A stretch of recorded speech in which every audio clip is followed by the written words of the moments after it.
البنت دي كان في حد بيصرف عليها وهي صغيرة، ولما كبرت رجع ياخدها ليلة فرحها.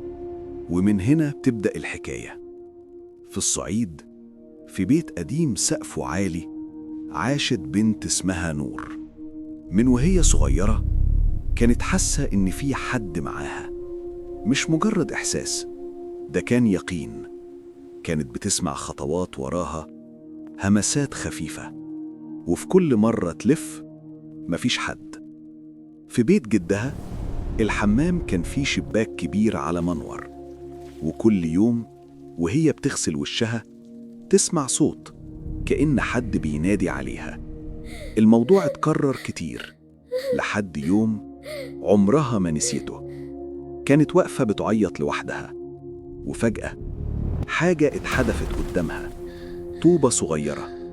رفعت عينيها وشافت قزم عيونه حمرة وودانه طويلة، واقف على الشباك وبيبصلها من غير ما يتكلم، واختفى.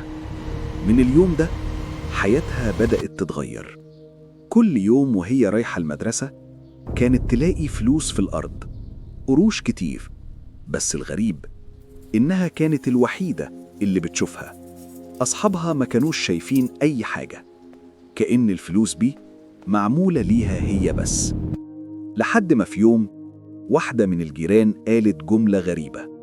قالت: طالما اتكلمتوا عن الموضوع مش هتشوف حاجة تاني. وفعلا الفلوس اختفت.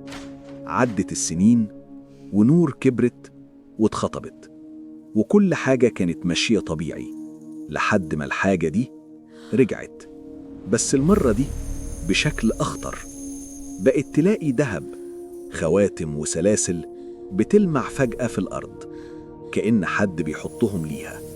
لحد يوم قبل فرحها بأيام لقت سلسلة غريبة، دلاية على شكل راس تعبان، عينها فص أحمر. شكلها كان ملفت، بس في حاجة فيها مش مريحة. نور أخدتها ولبستها، وفي الليلة دي كل حاجة بدأت. نامت وهي لابسة السلسلة، وحلمت إن حد مسك إيدها بيشدها ناحيته. كان طويل، اسود، عيونه حمرة.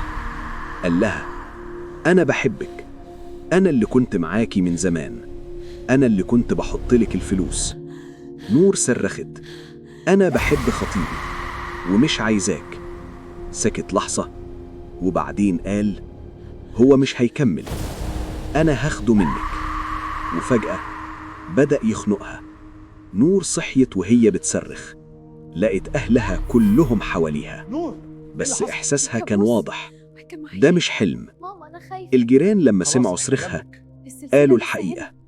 قالوا إن اللي كان معاها من وهي صغيرة بيحبها ومش عايزها تتجوز. لكن نور قررت تتحدى كل ده. قامت، اتوضت، صلت، واتمسكت بإيمانها. وقبل كتب الكتاب حصل قرار غريب. نور وأمها وجارتهم خدوا السلسلة ونزلوا بيها على النيل. الجارة قالت: لازم تترمي هنا علشان تتوه وما تعرفش توصلك تاني. ورموها فعلا، وبعدها عملت لها حجاب، لبسته فترة وبعدين خلعته وخبته في مكان محدش يتوقعه، في مكنة الخياطة. ومع الوقت نسيت الموضوع خالص. عدت سنين واتجوزت وخلفت، وحياتها بقت هادية. بس في حاجة غريبة. في يوم افتكرت الحجاب، ولما دورت عليه ما لقيتوش. والأغرب إن ابنها الصغير بدأ يقول إنه بيشوف حد واقف عند الشباك، نفس المكان، نفس الإحساس. فهل فعلا السلسلة ضاعت، ولا اللي كان مرتبط بيها لسه موجود؟